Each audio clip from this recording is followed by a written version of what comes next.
You are watching TV Next. നമസ്കാരം sir. പുസ്തകം ജാതി സെൻസസ് പിന്നെ സംവരണവും എന്ന ഇതിനെ അടിസ്ഥാനമാക്കി ഒരു ചർച്ച ഇന്ന് വെച്ചിട്ടുണ്ട്. ഈ ജാതി സെൻസസ് പിന്നെ സംവരണം എന്ന് ഞാൻ എഴുതിയ 2025 മെയ് മാസത്ത് പ്രസിദ്ധീകരിച്ച ഈ പുസ്തകത്തിൻ്റെ ചർച്ച ആദ്യമായിട്ടാണ് ട്രാവൻകൂർ റൈറ്റേഴ്സ് ഫോറം എന്നൊരു സംഘടന കാമറായി ഫൗണ്ടേഷൻ ഹാളിൽ വെച്ച് ഇന്നേ ദിവസം, അതായത് ഈ ഏപ്രിൽ 24-ാം തീയതി വൈകുന്നേരം നടത്താൻ പോകുന്നത്. ഈ ചർച്ച ആമുഖമായി ഈ വിഷയങ്ങൾ അവതരിപ്പിക്കുന്നത് മുൻ മന്ത്രി ഡോക്ടർ നീൽ ലോഹിസ് നാടാരാണ്. അതുപോലെ ഈ പുസ്തകത്തിൻ്റെ അവതാരിക എഴുതിയ അഡ്വക്കേറ്റ് സൂതം പോൾ അടക്കം ഇതിൽ പ്രമുഖ വ്യക്തികൾ പങ്കെടുക്കുന്ന ഒരു ചർച്ചയാണ്. 60-ഓളം പേര് പങ്കെടുക്കുന്ന ഒരു പ്രത്യേക ചർച്ചയാണ്. ഈ പുസ്തകത്തെക്കുറിച്ച് ഒരു അവലോകനം അവർ നടത്തുന്നുണ്ട്. എന്താണ് ജാതിയെന്നും എന്താണ് സെൻസസ് എന്നും എന്താണ് സംവരണമെന്നും. ഈ കാലഘട്ടത്തിൽ ഇപ്പോൾ ഇന്ത്യയിൽ ദേശീയ തലത്തിൽ എത്രയോ വർഷത്തിന് ശേഷം ഒരു സെൻസസ് ആരംഭിക്കുകയാണ്. ഈ സെൻസസിൽ ഇന്ത്യക്ക് സ്വാതന്ത്ര്യം കിട്ടിയ ശേഷം ആദ്യമായിട്ട് ജാതി സെൻസസും കൂടി എടുക്കുകയാണ്. അതുകൊണ്ട് ഈ പുസ്തകത്തിന് വളരെ പ്രസക്തി ആണ് എന്ന് മനസ്സിലാക്കിക്കൊണ്ടാണ് ട്രാവൻകൂർ റൈറ്റേഴ്സ് ഫോറം ഈ പുസ്തകം ഇന്ന് ചർച്ച ചെയ്യപ്പെടുന്നത്. ഇന്ത്യയിൽ തന്നെ അല്ലെങ്കിൽ മലയാളികളുടെ ഇടയിൽ ആദ്യമാണ് ഇങ്ങനെ ഒരു പുസ്തകം എന്നാണ് അറിയപ്പെടുന്നത്. തീർച്ചയായിട്ടും ഈ പുസ്തകത്തിന് വളരെ ഡിമാൻഡുണ്ട്. എല്ലാവരും ഈ പുസ്തകം വാങ്ങി വായിക്കുന്നുണ്ട്. ഇത് വായിച്ച് ഇതിൻ്റെ ഉള്ളടക്കം ഇതിൻ്റെ കാര്യങ്ങളൊക്കെ മനസ്സിലാക്കിയാൽ മാത്രമേ ഈ പുസ്തകത്തിനകത്തുള്ള കാര്യങ്ങൾ എന്താണെന്ന് ജനങ്ങൾക്ക് മനസ്സിലാവും. ഇത്തരം ചർച്ചയിൽ പങ്കെടുക്കുന്നവർ അത് മനസ്സിലാക്കാൻ കൂടി ഉദ്ദേശിച്ചാണ് ഈ ചർച്ചയിൽ വന്നെത്തിച്ചേരുന്നത്. അവരെല്ലാം ഈ യോഗത്തിലേക്ക് ഞാൻ സഹർഷം സ്വാഗതം ചെയ്തുകൊള്ളുന്നു. ഇതിന് സംഘാടകർ എന്ന് പറയുന്നത് ട്രാവൻകൂർ റൈറ്റേഴ്സ് ഫോറമാണ്. അത് ആര്യനാട് സത്യനും കവടിയാർ ദാസിന് നേതൃത്വം കൊടുക്കുന്ന സംഘടനയാണ്. കവി സുമേഷ് കൃഷ്ണൻ ഇതിനു മുമ്പും നമുക്ക്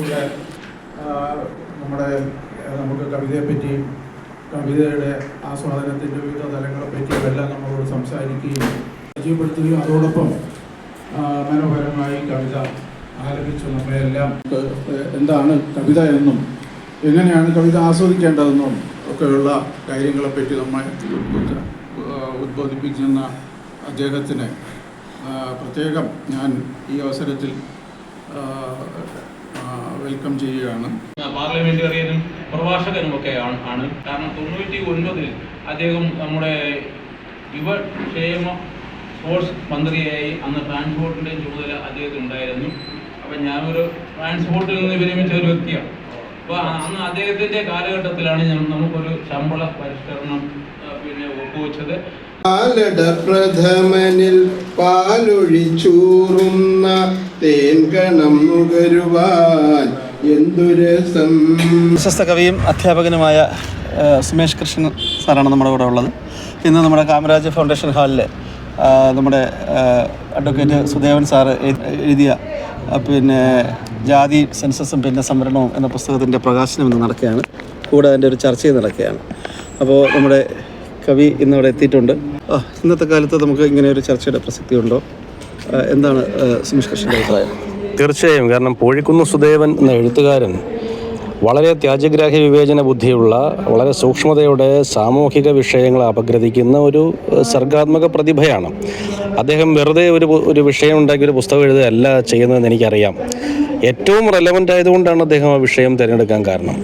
നിശ്ചയമായും ഈ അംബേദ്കർ അടക്കമുള്ള ആളുകൾ ഈ സംവരണത്തെക്കുറിച്ച് സംസാരിച്ച ഒരു പ്രത്യേകമായ സന്ദർഭം നമുക്കറിയാം.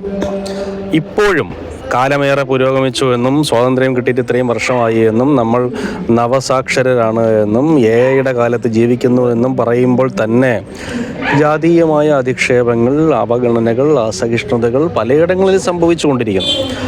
എന്തിനേറെ ഈ നിതിൻ്റെ മരണം നമ്മളെ വേദനിപ്പിച്ചുകൊണ്ടിരിക്കുന്ന ആ നിതിൻ്റെ ചിത നമ്മുടെ ഓരോ ലോകത്തെ ഓരോരുത്തരുടെയും മനസ്സിലിരുന്ന് എരിയുകയാണ്. ഓരോ ഇന്ത്യക്കാരൻ്റെയും ഹൃദയത്തിലിരുന്ന് ദഹിച്ചുകൊണ്ടിരിക്കുകയാണ് നിതിൻ ഇപ്പോഴും. ആ സന്ദർഭത്തിലാണ് ഈ പുസ്തകം വരുന്നത്. അതുപോലെ തന്നെയാണ് ഈ നന്ദഗോവിന്ദം ഭജൻസിൻ്റെ ഭജനയിൽ ക്രൈസ്തവ ഗാനം പാടിയപ്പോൾ KP ശശികല ചോദിച്ചല്ലോ, ചിക്കൻ മസാല നല്ലതാണ്, പക്ഷേ അത് പായസത്തിലിടരുതെന്ന്. ഈ ചിക്കൻ മസാലയായിട്ടല്ല ക്രൈസ്തവ മതത്തെ ഉപമിക്കേണ്ടത്, പായസമായിട്ടല്ല മറ്റ് ഹിന്ദു മതത്തെ ഉപമിക്കേണ്ടത്. അത് രണ്ട് രീതിയിൽ നിൽക്കുന്നതാണ് ഈ രണ്ട് ഉൽപ്പന്നങ്ങളും. ഒരേപോലെ ഹൃദയ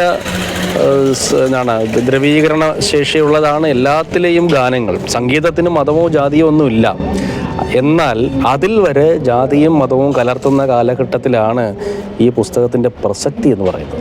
എന്തുകൊണ്ടാണ് ഇപ്പോഴും ശ്രീനാരായണ ഗുരുവിനെ, ചട്ടമ്പി സ്വാമിയെ, അയ്യാ വൈകുണ്ഠരെ നമ്മൾ നിരന്തരം ഓർമ്മിച്ചുകൊണ്ടിരിക്കുന്നതെന്ന് വെച്ചാൽ അവർ അന്നത്തെ കാലത്ത് കലുഷിതമായ സങ്കീർണമായ സാമൂഹ്യാവസ്ഥയിൽ അന്ന് പറഞ്ഞു വെച്ച കാര്യങ്ങൾ ഇന്നും വളരെ പ്രസക്തമായിരിക്കുന്നു. അത് പോയിട്ടില്ല. ജാതി വ്യവസ്ഥക്കെതിരായി ശക്തമായി രംഗത്ത് വന്നൊരു മഹാത്മാ ബുദ്ധൻ അത് ഈ പുസ്തകത്തിൽ സുദേവൻ ചൂണ്ടിക്കാണിക്കുന്നു. ബുദ്ധനോടൊപ്പമോ അതിൽ കൂടുതലായോ ജാതി വ്യവസ്ഥക്കെതിരായി രംഗത്ത് വന്നവരായിരുന്നു ചാർവാകന്മാർ. അത് നമ്മുടെ എഴുത്തുകാരന് മാത്രമല്ല നമുക്ക് എല്ലാവർക്കും പ്രയോജനകരമാകും. അത്തരത്തിൽ ഇത് അവതരിപ്പിക്കാൻ കഴിയുന്ന ഈ പുസ്തകത്തിൽ പറയുന്ന കാര്യങ്ങൾ കാലികമാണ്. വർത്തമാന കാലഘട്ടത്തിൽ ഇത്തരം ചർച്ചകൾക്ക് വളരെയധികം പ്രസക്തിയുണ്ട് എന്നാണ് ഞാൻ വിശ്വസിക്കുന്നത്. കാരണം ഇപ്പോൾ നമ്മുടെ ഇന്ത്യ രാജ്യത്ത് ഒരു തിരഞ്ഞെടുപ്പ് കഴിഞ്ഞ് നിൽക്കുന്ന ഒരവസരമാണ്, പ്രത്യേകിച്ചും കേരളത്തിൽ. അതുകൊണ്ട് തന്നെ കവിത, കഥ, നോവൽ ചർച്ചകളിൽ നിന്നൊക്കെ വ്യത്യസ്തമായിട്ട് കേരള റൈറ്റേഴ്സ് ഫോറം ഇപ്പോൾ ചർച്ച ചെയ്യുന്നതെന്ന് പറയുന്നത് ഇത്തരത്തിലുള്ള പുസ്തകങ്ങളാണ്. കഴിഞ്ഞ ദിവസം തന്നെ തിരുവനന്തപുരത്തെ വളരെ പ്രബലമായ ഒരു സ്ഥാപനത്തിൽ വെച്ച് ജനാധിപത്യവും തൊഴിൽ സംവിധാനവും എന്ന വിഷയത്തെ അധികരിച്ച് സംസാരിക്കുകയുണ്ടായി. അപ്പോൾ ഇന്നിവിടെ ചർച്ചയെടുത്തിരിക്കുന്ന പുസ്തകം പുഴുക്കുന്ന് സുദേവൻ സാറിൻ്റെ കാലിക പ്രസക്തിയുള്ള വളരെയധികം പ്രശസ്തമായിട്ടുള്ള ഒരു പുസ്തകമാണ്. ജാതി സെൻസസ് സംവരണം എന്നാണ് ആ പുസ്തകത്തിൻ്റെ പേര്. യഥാർത്ഥത്തിൽ ഇത്തരത്തിലുള്ള പുസ്തകങ്ങൾ ചർച്ച ചെയ്യുന്നതിലൂടെ പ്രത്യേകിച്ചും കാമരാജ് ഫൗണ്ടേഷൻ പോലെയുള്ള സ്ഥാപനങ്ങളിലാണ് ഇത് ചർച്ച ചെയ്യുന്നതെന്നുള്ളതാണ് ഏറ്റവും വലിയ പ്രത്യേകത എന്ന് പറയുന്നത്. കാമരാജിനെ കുറിച്ച് നമുക്കറിയാം. 1956 നമ്മുടെ ഇന്ത്യയിൽ തന്നെ ആദ്യമായിട്ട് ഉച്ചഭക്ഷണം എന്ന് പറയുന്ന പദ്ധതി തുടങ്ങിയത്. സംവരണം എന്ന് പറയുന്നത് അതൊരു വെറും ഔപചാരികത മാത്രമല്ലെന്നും അത് പിടിച്ചെടുക്കേണ്ട ഒരു കാര്യമാണെന്നുമാണ് കാമരാജ് പറഞ്ഞത്.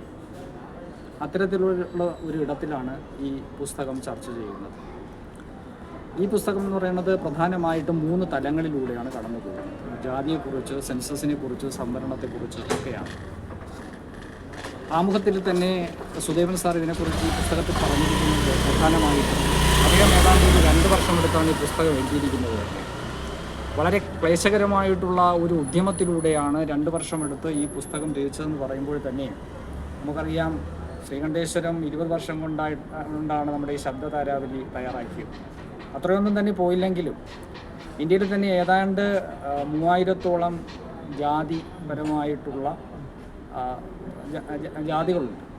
അപ്പോൾ അതിൽ നിന്നൊക്കെ നമ്മൾ മനസ്സിലാക്കുന്നതെന്ന് പറഞ്ഞാൽ ഈ പുസ്തകം വായിച്ച് കഴിയുമ്പോഴത്തേക്ക് തീർച്ചയായിട്ടും ഇതൊരു പഠന ഗവേഷണ ഗ്രന്ഥമാണ്. ഈ പഠന ഗവേഷണ ഗ്രന്ഥത്തിലൂടെ എനിക്ക് യഥാർത്ഥത്തിൽ ഈ പുസ്തകം കിട്ടുന്നത് 2 ദിവസത്തിന് മുമ്പാണ്. അപ്പോൾ ഞാനൊരു ഇതിൽ ഒറ്റ ഇരിപ്പിൻ്റെ നിന്ന് ഈ പുസ്തകം വായിക്കുകയുണ്ടായി. കാരണം നമുക്ക് അറിഞ്ഞുകൂടാത്ത ഓരോ ജാതിയെക്കുറിച്ചും വളരെ വിശദമായ രീതിയിൽ ഈ പുസ്തകത്തിൽ പുഴുക്കുന്ന് സുദേവൻ സാറ് പ്രതിപാദിക്കുന്നുണ്ട്. ഇതിൽ ജാതിയെക്കുറിച്ചാണ് ഏറ്റവും കൂടുതൽ പരാമർശിച്ചിരിക്കുന്നത്. 3 ഘട്ടങ്ങളായിട്ടാണ് ജാതി, സെൻസസ്, സംവരണം, ഇങ്ങനെ 3 ഘട്ടങ്ങളിലായിട്ടാണ് ഈ പുസ്തകത്തിലൂടെ കടന്നു പോകുന്നത്. ഇത് ജാതിയെക്കുറിച്ച് തന്നെയാണ് ഏറ്റവും കൂടുതൽ അദ്ദേഹം ഈ പുസ്തകത്തെ പറയുന്നത്. സെൻസസിനെ കുറിച്ച് വളരെ ചെറിയൊരു ഭാഗം മാത്രമേ ഉള്ളൂ. പിന്നെയാണ് സംവരണത്തെക്കുറിച്ച് അദ്ദേഹം പറഞ്ഞിരിക്കുന്നത്. ആമുഖത്തിൽ തന്നെ അദ്ദേഹം പറയുന്നുണ്ട്, അദ്ദേഹത്തിൻ്റെതായിട്ടുള്ള ഒരു അഡ്വക്കേറ്റ് ആയതുകൊണ്ട് തന്നെ നമ്മുടെ ഭരണഘടനയെ കുറിച്ച് വളരെ നല്ല രീതിയിൽ അദ്ദേഹം മനസ്സിലാക്കിക്കൊണ്ടാണ് ഈ പുസ്തകം തന്നെ രചിച്ചിരിക്കുന്നത്. ആർട്ടിക്കിൾ 15, 16 പോലെയുള്ള ആർട്ടിക്കിളെ കുറിച്ചൊക്കെ വളരെയധികം സവിസ്തരം ഇതിൽ പ്രതിപാദിക്കുന്നുണ്ട്. ഈ ചാനൽ സബ്സ്ക്രൈബ് ചെയ്യാൻ റെഡ് ബട്ടൺ ക്ലിക്ക് ചെയ്യുക.